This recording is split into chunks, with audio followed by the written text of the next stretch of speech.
lately we had a lot of white belts asking about steroid use in jiu-jitsu. So steroid use in jiu-jitsu, it is a real thing, right? I wouldn't say everyone's on steroids.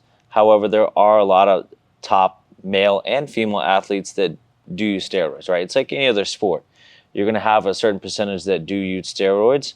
And for jiu-jitsu, we don't really have a strict regulating body like USADA or any other testing that really, tests these athletes and also penalizes them, right?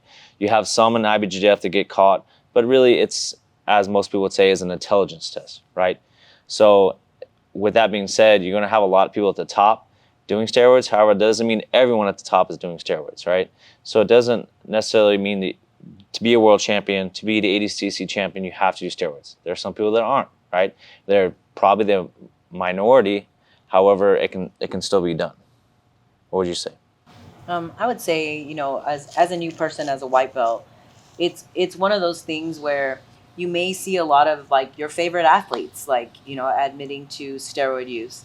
And it may kind of incentivize you that, oh, if I feel like if I try this or if I try steroids, it may make my jujitsu better.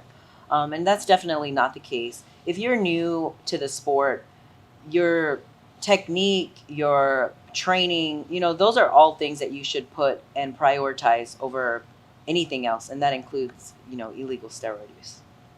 Agreed. Yeah, you should definitely prioritize your training, your technique, and then also just making changes in your nutrition, your workout habits. We can all do better in those areas, especially if you don't come from an athletic background and you're new to jiu-jitsu.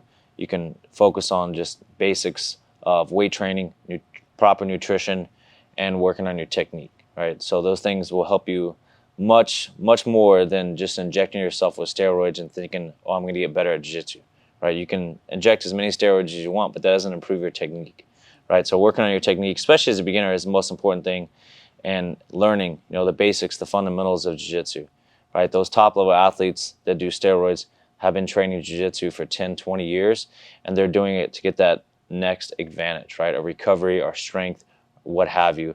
So for you as a beginner, again, it's not going to do anything but hurt you.